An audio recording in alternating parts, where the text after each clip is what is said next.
बिस्मिल्लाहिर्रहमानिर्रहीम। अस्सलामु अलैकुम वरहमतुल्लाहि वबरकातुहू। Orbital motion lecture 11। इस लेक्चर में भी हम लॉ ऑफ फोर्स की कुछ एग्जांपल सॉल्व करेंगे। और ये जैसे कि आपको मालूम है, जो बुक हम फॉलो कर रहे हैं वो ये वाली मैकेनिक्स की बुक है।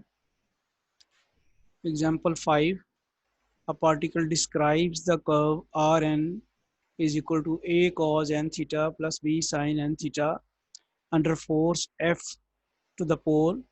Show that the force is stated as F is proportional to 1 over R raised to 2n plus 3। Previous lecture में भी हमने इसके स्टेप्स लिखे थे, लेकिन इसमें चूंकि ये थोड़ा सा R जो है वो कॉम्प्लिकेटेड फॉर्म में दिया हुआ है, तो इसको पहले सिंप्लीफाई करते हैं। ये जो कांस्टेंट A है, इसको A कॉज अल्फ़ा के तौर पे और B को B साइन अल्फ़ा के तौर पे लिखते हैं, ताकि कॉज का फार्मूला बन जाए और फिर उसको ज़रा उसका फर्स्ट डेरिवेटिव और सेकंड डेरिवेटिव लेना ज़रा कंपैरेटिवली आसान हो जाएगा।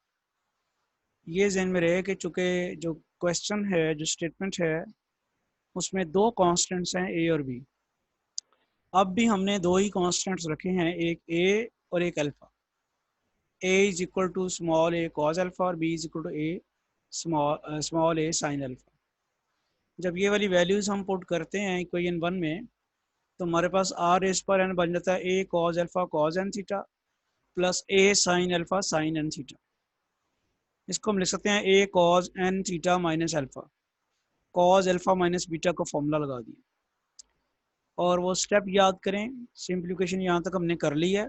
जो पिछले लेक्चर्स में ये सिंप्लीफिकेशन ज़रूरत नहीं पड़ी थी, हम फौरी तौर पे पहला स्टेप जो है इम्प्लीमेंट कर देते थे कि आर को 1 ओवर यू से रिप्लेस कर देते थे। लेकिन यहाँ इस एग्जांपल में हमें कुछ सिंप्लीफिकेशन करनी पड़ी है before substituting r by replacing r by 1 over you.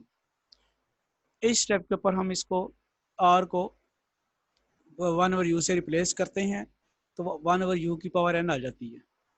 फिर ज़रा इसको ये बन जाता है यू की power minus n cos n theta minus alpha. Next step हमारा क्या था, हमारे पास find first and second derivatives of u with respect to theta. तो जो पीछे एक्सप्रेशन आया है, उसका फर्स्ट डेरिवेटिव अगर हम लें तो वो बनता है माइनस एन यू रेस पर minus n minus one d you और D theta minus n a sine N theta minus alpha. दोनों तरफ से माइनस एन तो कैंसिल हो जाता है, बचता क्या है यू रेस पर minus n minus one d you और डी थीटा।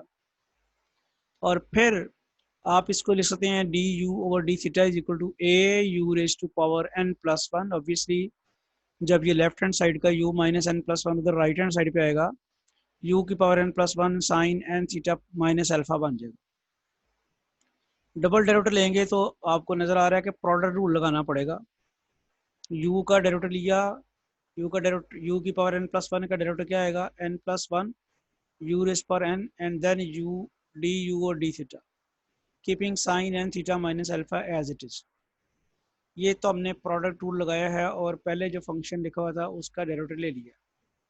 अब हमारे पास जो सेकंड फंक्शन है उसका डेरिवेटिव लेना है। ए भी आपने वैसे रहने दिया, यू की पावर एन प्लस वन भी वैसे रहने दी, साइन थीटा का डेरिवेटिव आया cos n theta minus alpha, और एंगल का डेरिवेटिव जब एन थीटा का लेंगे दैट इज एन। तो ये थोड़ा सा इसको आप सिंप्लीफाई करते हैं। सिंप्लीफाई कैसे होगा, ये आ गया a into n plus one u raise पर एन डी यू। ये जो डी यू और डी थीटा की वैल्यू पुट की है, पीछे थी वैल्यू, इक्वेशन नंबर 3 सामने लिखी हुई है। डी यू और डी थीटा की वैल्यू क्या है, ए यू रेस पर N plus one sine N theta minus alpha. ये हमने वैल्यू पुट कर दी है डी यू और डी थीटा की। यहाँ तक जो है ये यू की डी यू और डी थीटा की वैल्यू है, ये वाली, इसकी हमने डी और डी थीटा से ये रिप्लेस कर दी। उसके बाद ये वाला sine N theta minus alpha as it is है, और बाकी चीज़ तो कोई चेंज हमने की नहीं है। अब ज़रा सिंप्लीफिकेशन करके देखते हैं। ये बन जाता है ये वाला है और ये वाला है a square n plus one, u की पावर एन प्लस वन है और वो भी एन है, तो यू की power n plus one plus n, वो यू की पावर 2n प्लस वन बन जाएगी। साइन और ये sine, sine square N theta minus alpha, और ये वाली टर्म सेकंड टर्म तो है एज इट इज। अब आपने साइन स्क्वायर एन थीटा को लिख लिया है 1 minus cos square N theta minus alpha. ठीक है, साइन स्क्वायर को इस फॉर्म में लिख लिया। Putting the value of cos n theta minus alpha, इसकी वजह क्या है? इक्वेशन नंबर 2 में हमारे पास cos n theta minus alpha की वैल्यू पड़ी हुई है, इसलिए साइन स्क्वायर थीटा को हमने कॉस में कन्वर्ट कर लिया ताकि उसकी वैल्यू जो है वो प्लेस कर सके हम। जब ये वैल्यू प्लेस करते हैं तो हमारे पास डी स्क्वायर यू और डी थीटा स्क्वायर की वैल्यू ये आ जाती है a square N plus one you raise to power 2n plus one, 1 minus 1 over a u raise पर एन रे होल रेज पर 2। तो ये आप वैल्यू वहाँ पुट करके आपके पास ये आ जाता है। इसको हम लिख सकते हैं 1 over A square you raise पर 2n, और उसके बाद जब इसको मल्टीप्लाई कराएंगे हम इस पूरे फैक्टर को इसके साथ, तो 1 के साथ तो ये हो गया, और इधर मल्टीप्लाई हुआ तो a square N plus one you raise पर 2n प्लस वन, और divided by a square you raise पर 2n, और प्लस एन यू वैसे ही। ये फिर आपके पास ए स्क्वायर और ए स्क्वायर कैंसिल हो गया, और ये u की पावर 2n और 2n भी कैंसिल हो गया, सिर्फ u रह गया। फर्दर सिंप्लीफिकेशन करें तो क्या बनता है? A square N plus one you raise पर 2n प्लस वन, अब ये मल्टीप्लाई हो जाएगा minus n u minus u, n u और ये माइनस एन यू और एन यू कट जाएगा, सिर्फ माइनस यू रह जाएगा।